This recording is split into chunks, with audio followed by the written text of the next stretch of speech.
बोलो विद्युन्माली, अपनी अंगरक्षक को उसकी पत्नी के साथ तुम रहने के लिए घर दोगे? असंभव है।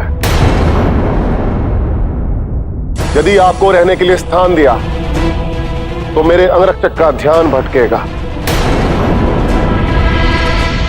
और मैं नहीं चाहता कि मेरी सेवा के अतिरिक्त मेरे अंगरक्षक का ध्यान कहीं और रहे। शिव यहां अकेले रहकर मेरी सेवा करेंगे, ये मेरा अटल निर्णय है। शिव को शक्ति से अलग करना चाहता है मूर्ख। ठीक है, तो मैं इस पूरी सृष्टि का ही सर्वनाश कर दूंगी।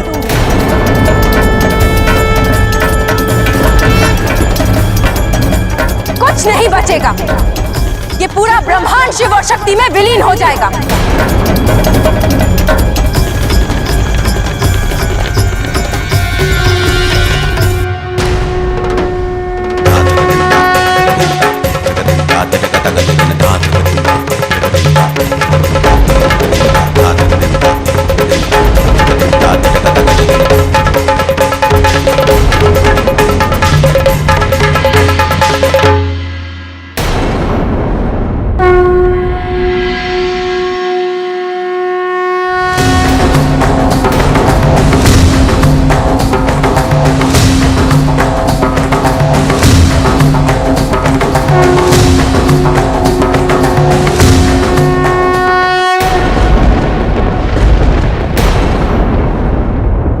सती ने शिव का त्रिशूल उठा लिया है।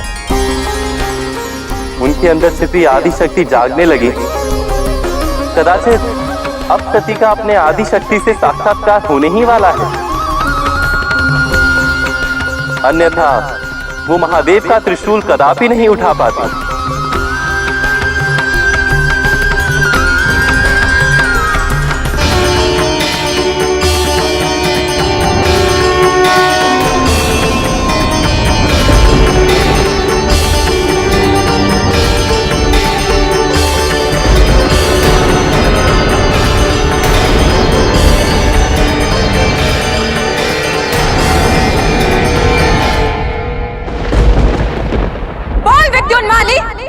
मुझे और शिव को रहने के लिए घर देगा या नहीं? या फिर सारी सृष्टि का विनाश कर दूं?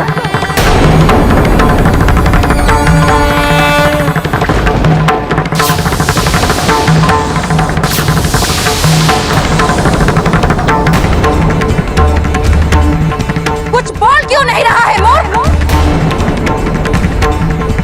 बोल, घर देगा या नहीं? आपको घर विद्युन्माली,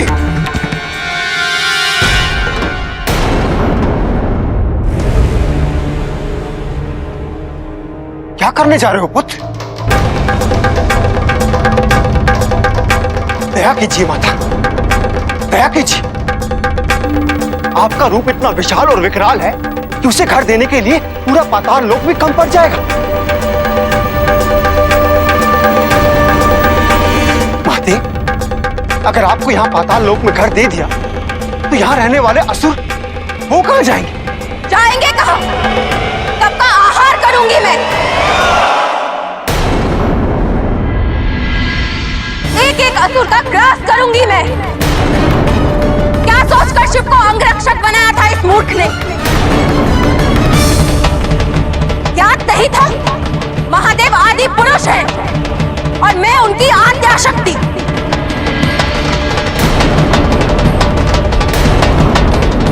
अब तो घर देना ही होगा इसे।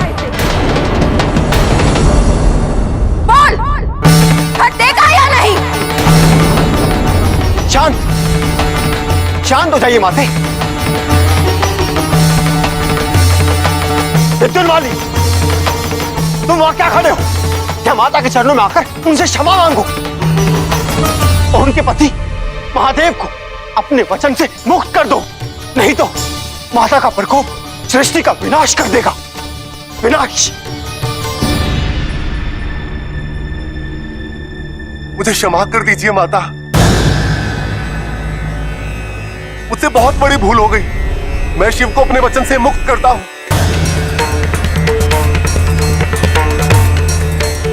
आप इन्हें कैलाश पर्वत लेके जा सकती हैं माता।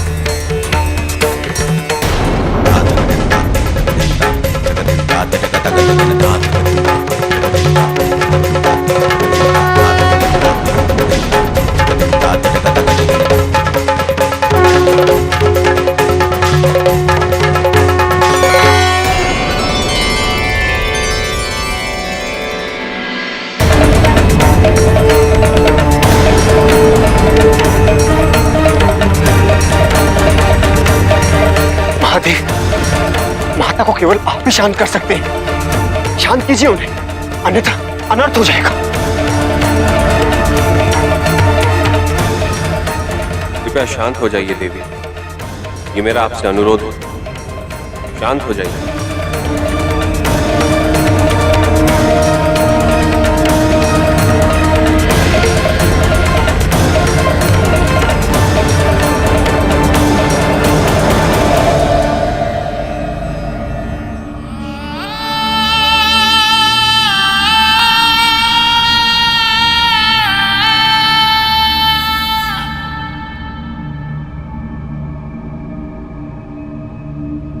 आपने सत्य कहा था महादेव, हर घटना के पीछे कोई ना कोई उद्देश्य अवश्य छुपा होता है।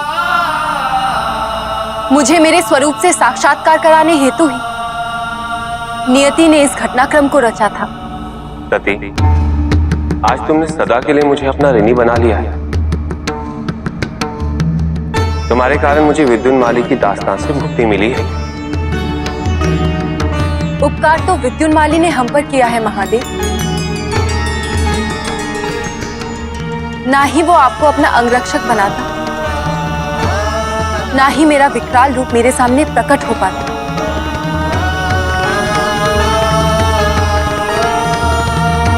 अर्थात माता, ना केवल आपने मुझे क्षमा कर दिया, अपितु आप मुझसे प्रसन्न भी हैं। यदि सत्य है तो मुझ पे कृपया कीजिए, मेरी एक इच्छा पूरी कर दीजिए। मैं तुम्हारी इच्छा अवश्य पूरी करूंगी, किंतु ध्यान रहे, मैं महादेव जैसी भोली नहीं हूं। मांगो, क्या मांगना चाहते हो? माता, इस प्रकार आपको अपने पति प्रिय है, उसी प्रकार मुझे अपने पिता प्रिय है।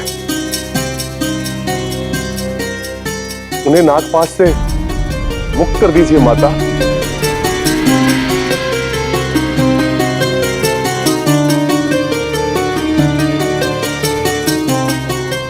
माता को यह वरदान देने से रोकिए महादेव।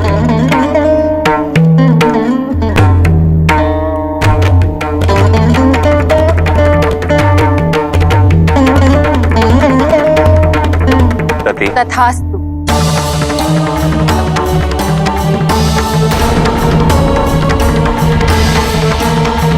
सती माता की जय, सती माता की जय।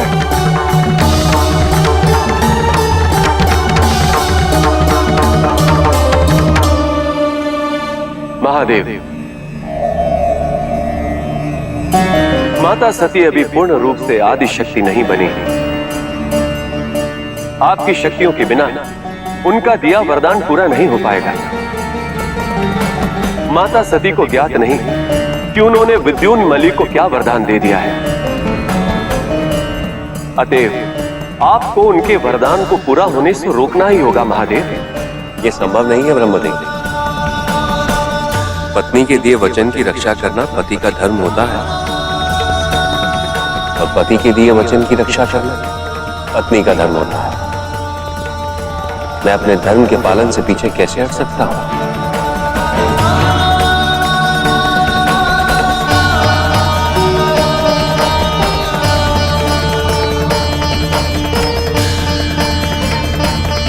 ठीक है विद्युन्माली,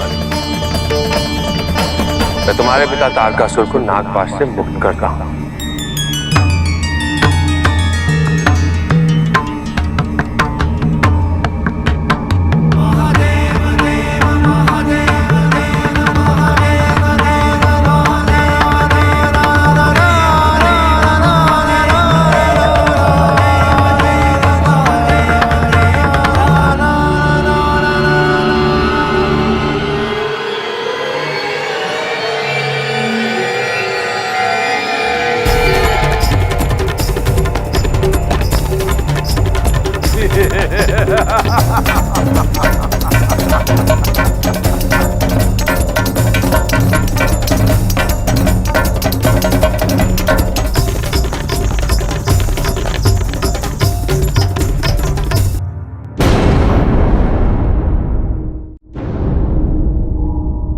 मेरे पति कैलाश वापस लौट, इससे बड़े सौभाग्य की बात मेरे लिए और क्या हो सकती है। आज इसी अवसर पर सबके लिए भोजन मैं स्वयं बनाऊंगी।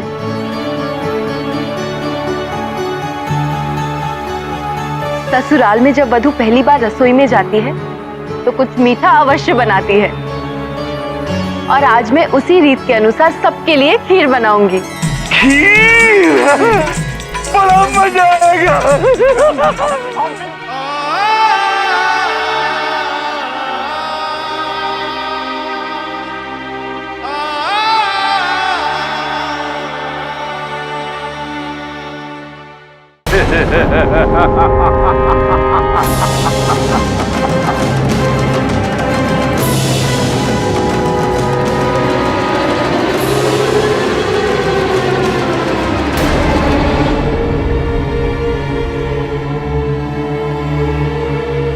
आयुष्मान भव। गुरुदेव, आपके मार्गदर्शन और मेरे पुत्र के अथक प्रयास के कारण ही मुझे मुक्ति प्राप्त हुई। मैं आपका आभारी हूं गुरुदेव। गुरु का तो कार्य ही मार्गदर्शन देना होता है तारकासुर, और अभी इस कार्य के लिए तुम्हें अपने पुत्र का आभार मानना चाहिए। पुत्र, अपने पिता के प्रति जो तुमने निष्ठा दिखाई है उससे मैं अत्यंत प्रसन्न हूं। तुम्हारी इस निष्ठा और सेवा के बदले मैं तुम्हें वरदान देना चाहता हूं। माता पिता की सेवा करना संतान का धर्म होता है, और उस सेवा के बदले मुझे किसी वरदान की आवश्यकता नहीं है पिताश्री। माता पिता और गुरु के आशीर्वाद की आवश्यकता सदैव बनी रहती है विद्युन्माली, क्योंकि माता पिता की सेवा सबसे बड़ी तपस्या है। प्रजापति के बनाए नियम के अनुसार इस तपस्या का फल अवश्य मिलता है। हमारे पुत्र को भी इसकी तपस्या का फल अवश्य मिलेगा। मैं अपने पुत्र को आशीर्वाद देता हूं कि तीनों लोकों में तुम्हारा शासन होगा, और तुम्हें शासन करने से कोई रोक नहीं पाएगा।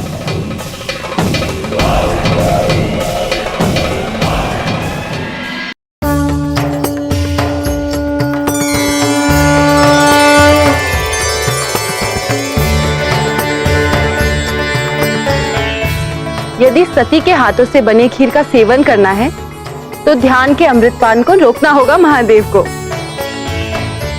मेरे हाथों से बने खीर को चख तो लीजिए, फिर निश्चिंत होकर ध्यान कीजिएगा।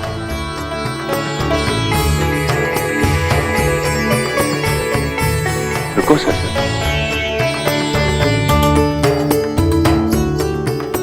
तुम अमांगी हो, तुम्हारा स्थान मेरी बाईं ओर है।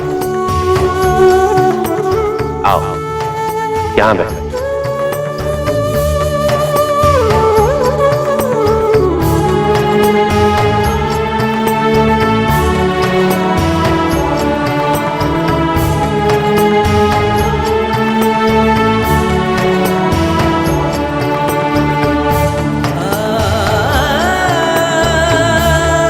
कुछ कहेंगे नहीं?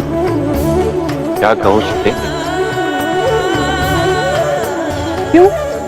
कुछ नहीं कहना है आपको? कुछ तो कहना ही चाहिए। मैं तो भूल ही गई थी, मेरे पति ठहरे भोलेनाथ। आपको तो इतना भी ज्ञात नहीं होगा कि पत्नी के बनाए भोजन की प्रशंसा करनी चाहिए। खीर बहुत स्वादिष्ट है सर।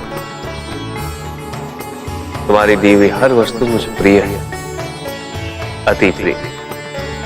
धन्यवाद। अच्छा, एक और बात पूछूं? पूछो सर, तुम्हें अधिकार है। आप तो देवों के देव महादेव हैं, चारों वेदों के ज्ञाता। स्वयं भगवान होकर भी आप दिन रात किसका ध्यान करते रहते हैं? कौन है वो जिन्होंने आपके हृदय को इस तरह रमा है कि आपको आपकी पत्नी की भी सुध नहीं? इसको भजते हैं आप? श्री राम को सर।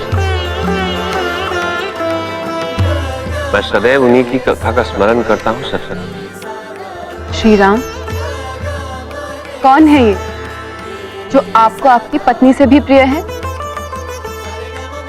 कौन है मेरे राम? क्या बताऊं सती तुम्हें, कौन है मेरे श्री राम? उनकी कथा अनंत, उनकी गाथा अनंत, उनके गुण अनंत है। बस इतना समझना, संसार के योगी मुनि सिद्धि निरंतर निर्मल चित्त से जिनका ध्यान करते हैं, वेद पुराण शास्त्र नीति नीति कहकर जिनकी कीर्ति गाता, मैं उन्हीं सर्वव्यापक समस्त ब्रह्मांडों के स्वामी मायापति भगवान श्री राम का ध्यान करता हूं। सती, वो और कोई नहीं, संसार का दुख हरने के लिए मनुष्य का शरीर रूप धारण की स्वयं भगवान विष्णु ही। भविष्य में भगवान विष्णु ही श्री राम का रूप धारण करेंगे और संसार का उद्धार करेंगे। मनुष्य का रूप धारण करेंगे, ठीक उसी प्रकार जैसे मैं आदि शक्ति होकर भी मनुष्य रूप में जन्मी हूं। दोनों में बहुत अंतर है सच। तुम्हें अपने आदि शक्ति के स्वरूप का ज्ञान नहीं है। अभी तो भगवान विष्णु मनुष्य के जीवन के सुख और दुख को झेलते हुए भी अपने स्वरूप को भूले नहीं है। तभी तो इस संसार में राम का नाम धर्म, मोक्ष और सुख देता है। आपसे उनके लिए इतनी प्रशंसा सुनने के पश्चात अब मेरा मन भी उनके दर्शन को व्याकुल है। मेरे पति के मन को मोह लेने वाले श्री राम को मैं भी देखना चाहती हूँ। क्या यह संभव है महादेव? पत्नी की इच्छा का सम्मान करना पति का धर्म है सच। भगवान श्री राम के दर्शन मन की आंखों से ही हो सकते हैं। अपनी आंखें बंद करो।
कहाँ चली गई मेरी सीता? माता सीते, सीते,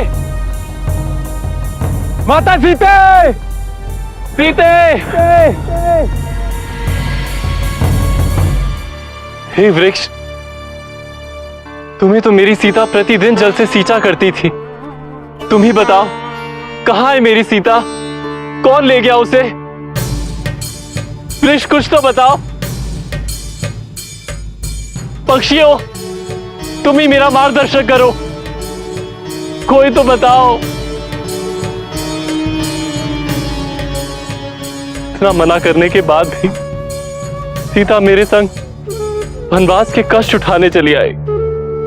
नहीं भैया, होनी तो होके ही रहती है। मैं अपना दोष खूनी के सर नहीं मंड सकता लक्ष्मण। मुझे सीता को वनवास के लिए लाना ही नहीं चाहिए था। नहीं भैया, दोष केवल मेरा ही था। यदि सीता माता को मैं छोड़ के नहीं जाता तो उनका हरण ही नहीं होता। दोष मेरा ही। नहीं लक्ष्मण, तुम तो मेरी रक्षा करने के लिए आए थे। ये भूल मेरी ही है जो मैं मारीच की माया समझ नहीं पाया और सीता के लिए स्वर्ण मृग का आखेट करने चला गया। और कोई मेरी सीता को ही ले गया। सीते, सीते, सीते।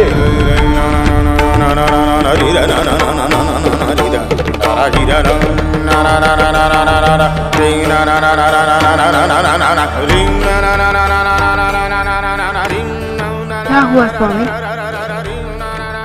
आपकी आंखों में आंसू? राम कथा है ही दारुण सती। बंजर हृदय में भी करुणा को उपजा देती है। रावण नामक राक्षस भगवान श्री राम की पत्नी का हरण करेगा। पत्नी के वियोग में व्याकुल हो जाएंगे मेरे श्री राम। कथा अत्यंत दुखद है स्वामी, किंतु मुझे तो श्री राम एक साधारण मनुष्य की भांति ही लगे। यदि वो भगवान होते तो अपनी पत्नी की विरह में इस तरह रोते। भगवान होकर भी वो स्वर्ण मृग के जाल में कैसे फंस गए? एक राक्षस एक भगवान की पत्नी का हरण कैसे कर सकता है? यही तो भगवान श्री राम की लीला होगी सती। रावण को ब्रह्मा से वरदान मिलेगा कि उसकी मृत्यु केवल किसी मनुष्य के हाथों होगी और रावण के वध के लिए सीता का हरण और मनुष्य बनकर आएंगे मेरे श्री राम। किंतु मुझे अब भी विश्वास नहीं होता महादेव। क्या मैं श्री राम की परीक्षा ले सकती हूँ? सती,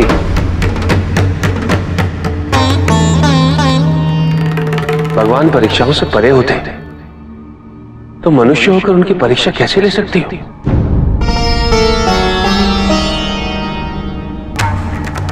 क्या मेरा कहना पर्याप्त नहीं कि श्री राम ही भगवान है?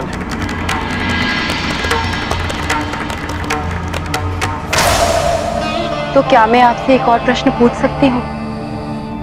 पूछो सती। जिस प्रकार श्री राम भगवान होकर भी अपनी पत्नी के वियोग में व्याकुल है, उसी प्रकार यदि मैं आपसे अलग हो गई तो क्या आप भी? सती, दुख देने वाला प्रश्न कभी नहीं पूछना चाहिए।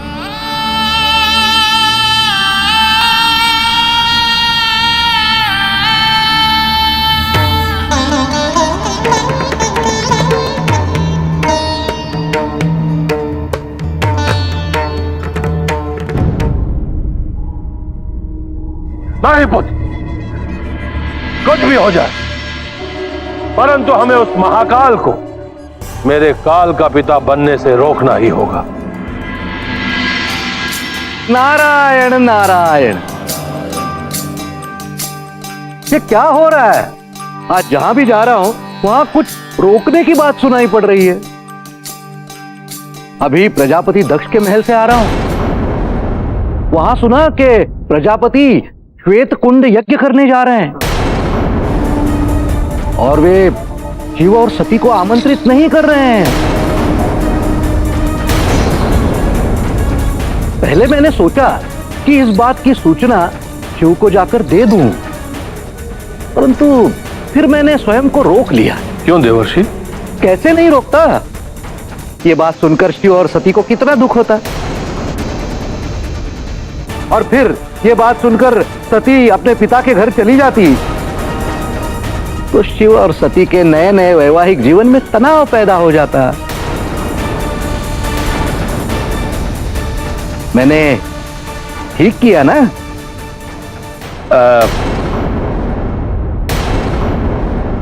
और तारकासुर, तुम स्वयं को मुझे प्रणाम करने से क्यों रोक रहे हो?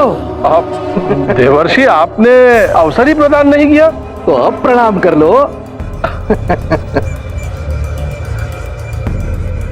प्रणाम देवर्षि। आशीर्वाद।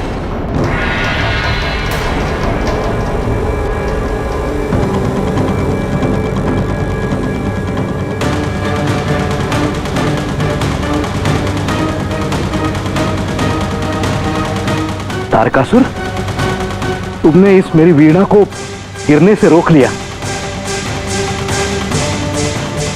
यह वीणा मेरी अत्यंत प्रिय है। मैं अति प्रसन्न हूं और तुम्हें वरदान देना चाहता हूं। मांगो, जो मांगना चाहो मांगो।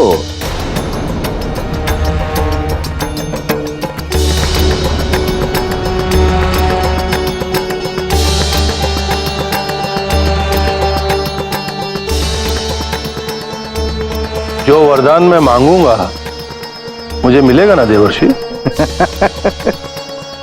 नारायण नारायण, मैं कोई शिव तो नहीं हूं जो तुम्हें अमरत्व का वरदान दे दूं।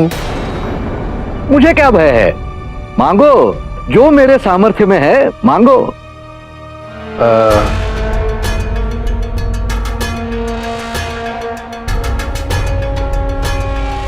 ठीक है देवर्षि, मुझे 2 प्रहर के लिए अपना रूप प्रदान कर दीजिए। अर्थात 2 प्रहर के लिए इस तारकासुर को देवर्षि नारद बना दीजिए।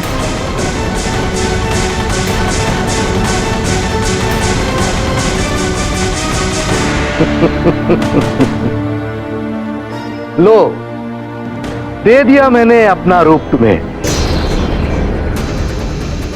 तथास्तु। नारायण नारायण।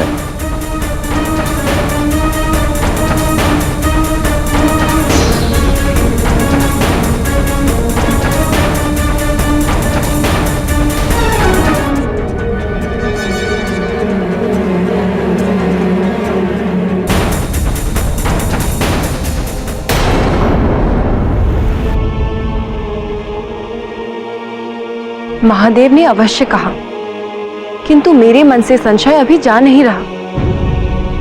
श्री राम भगवान है, ये तो मैं उनकी परीक्षा लेने के पश्चात ही मानूंगी।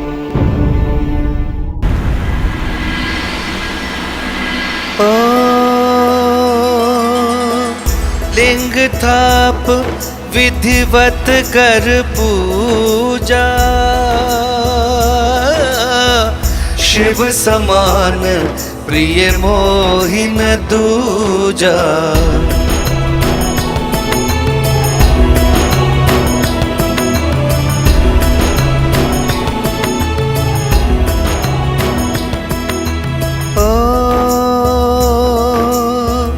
शिवद्रोही मम भगत कहावा,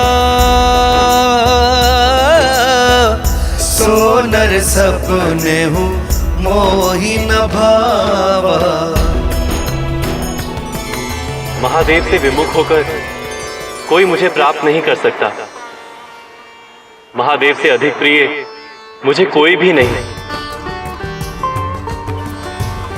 मेरे हाथों से बनाया ये शिवलिंग रामेश्वर तीर्थ के नाम से प्रसिद्ध होगा लक्ष्मण। जो भी मनुष्य गंगा जल लाकर रामेश्वर के शिवलिंग का अभिषेक करेगा, उसे मृत्यु के पश्चात मेरा लोक प्राप्त होगा। ये वरदान मैं रामेश्वर तीर्थ को देता हूं। जय रामेश्वर दर्शन करी है, ते तनु तजी मम लोक सिधर है।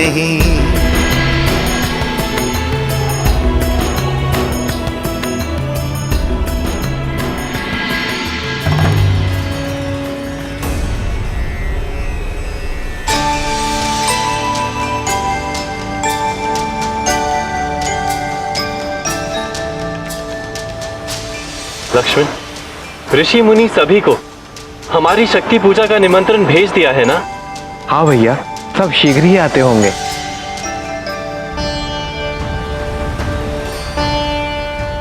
यदि आपको अपने विष्णु रूप का ज्ञान है तो आप मुझे अवश्य पहचान जाएंगे श्री राम। ये आपकी परीक्षा की घड़ी है।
सीता माता, आप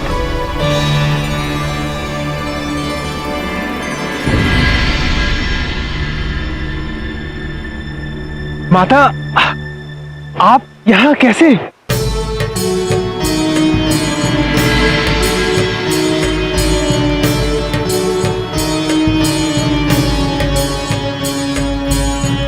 जैसे कि आपने मुझे पहचाना ही नहीं।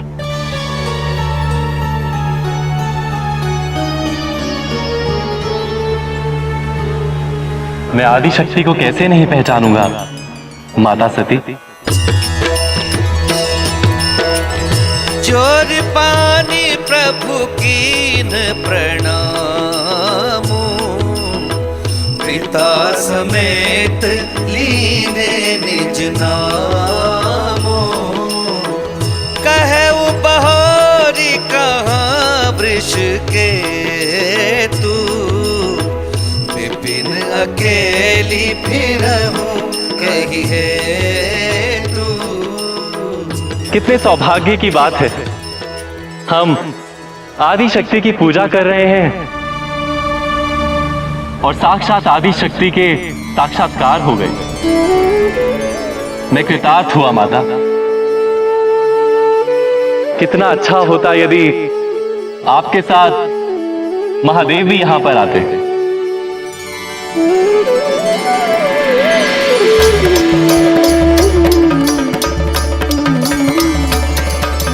प्रणाम महादेव। प्रणाम प्रभु।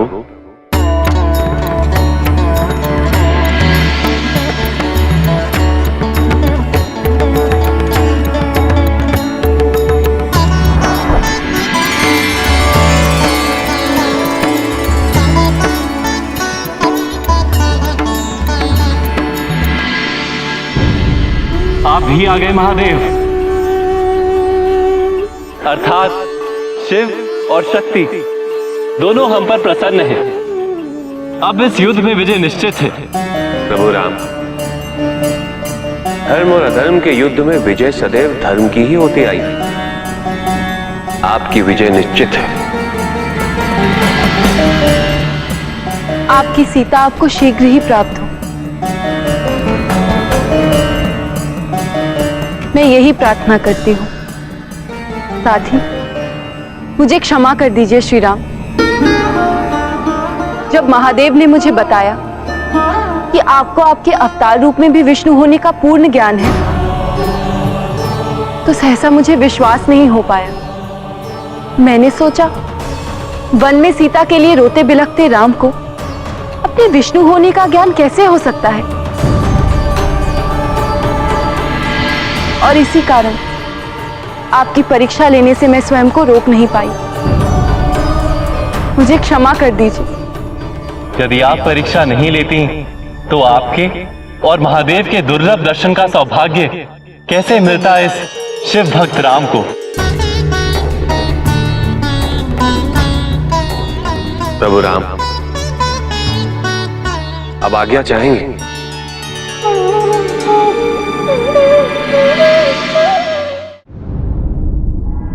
ये कैसे संभव है विजया? आखिर पुत्री है वो हमारी।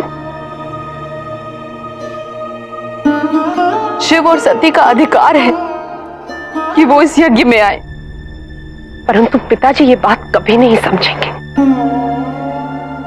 शिव और सती को इस यज्ञ में बुलाने के लिए वो आज्ञा कदापि नहीं देंगे। किंतु यदि यज्ञ में शिव और सती ही नहीं आए तो किसका मन लगेगा विजया? सत्य कह रही हैं आप। शिव का आना तो असंभव है, परंतु सती को इस यज्ञ में बुलाने का एक उपाय है मेरे पास। अच्छा, कैसे विजया? यदि आप आज्ञा दें तो मैं स्वयं कैलाश जाकर सती को इस यज्ञ की सूचना दूं, समझाऊंगी उसे, और हो सकता है कि वो बिन बुलाए आ जाए। बिन बुलाए? नहीं नहीं, ये उचित नहीं होगा। अब सती का सम्मान शिव के सम्मान के साथ जुड़ा हुआ है। यदि यज्ञ के दिन प्रजापति ने सती का अपमान कर दिया तो अनर्थ हो जाएगा। ऐसा कुछ नहीं होगा, विश्वास कीजिए पिताजी, ऐसा कुछ नहीं करेंगे। यदि सती यहाँ पर बिन बुलाए आती है तो इससे पिताजी के अहंकार की पुष्टि होगी। उनके हृदय में ये भावना जागृत होगी कि उनकी प्यारी पुत्री सती के हृदय में अपने पिता के लिए वही आदर, वही प्रेम है। और ये देखकर पिताजी के हृदय में भी उसके लिए वही प्रेम उत्पन्न होगा, और उनके हृदय में सती के लिए जितना क्रोध है उसे भूल जाएंगे।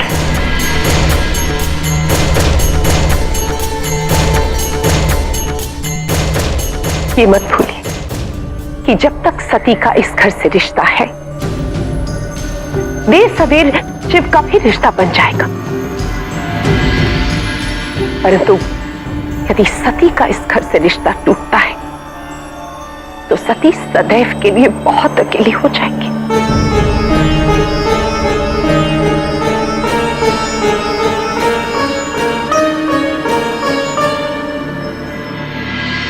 कदाचित तुम ठीक कह रही हो विजया। जाओ और कैलाश जाकर सती को तुरंत ले आओ विजया। नारायण करे कि सती इस यज्ञ में अवश्य आए।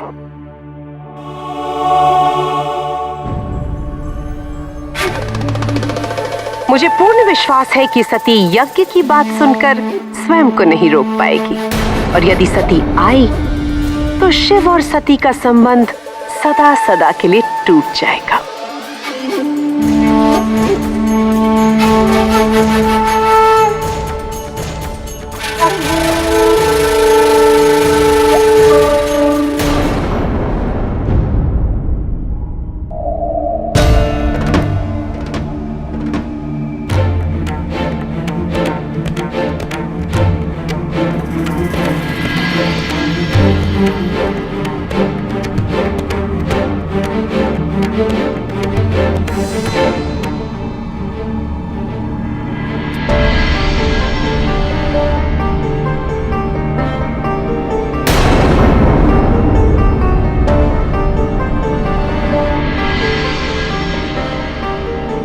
रुको सती,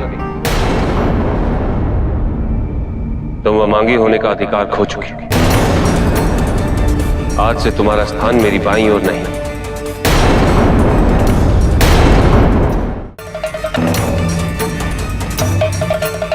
ये आप क्या कह रहे हैं? मैं आपके बाईं ओर नहीं बैठूंगी तो कहां बैठूंगी? पत्नी होने के नाते ये मेरा अधिकार है। आप मुझसे मेरा अधिकार कैसे छीन सकते हैं? पति को दिया वचन तोड़ने के पश्चात पत्नी होने का अधिकार रख भी कैसे सकती है सती? मैंने तुम्हें भगवान श्री राम की परीक्षा लेने से मना किया। इतनी छोटी सी भूल के लिए आप मुझे इतना बड़ा दंड देंगे? मैंने जानबूझकर आपके वचन को नहीं तोड़ा। मैंने जो भी किया जिज्ञासावश किया, किंतु फिर भी मेरी भूल के लिए मुझे क्षमा कर दीजिए महादेव।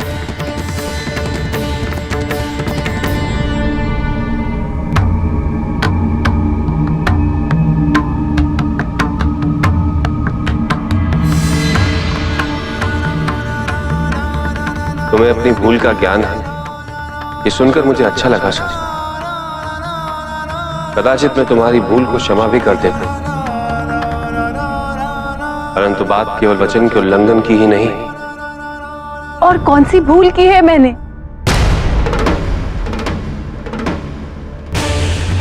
जाने अनजाने में भगवान राम की परीक्षा लेने के लिए तुमने जिस स्त्री का रूप धारण किया, उसे मैं माता के रूप में पूजता हूं सती। मैं मानती हूं कि जो मैंने किया वो अक्षम्य है, किंतु भविष्य में होने वाली घटना का दर्द आप मुझे वर्तमान में देंगे। क्या ये मेरे साथ अन्याय नहीं होगा महादेव?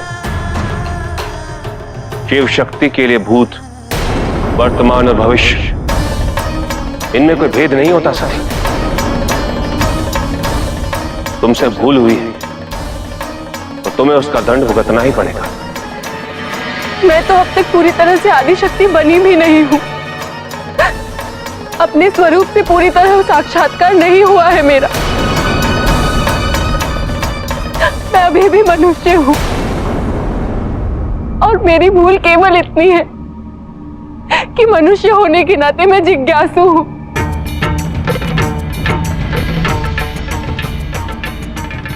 यही सबसे बड़ी भूल है सती कि तुम मनुष्य हो और मेरा तुमसे विवाह हुआ है। तुम अभी शिव के योग्य नहीं हो। तुम्हारे भीतर छुपी आदिशक्ति पर तुम्हारी मनुष्यता भारी है दक्षिणी।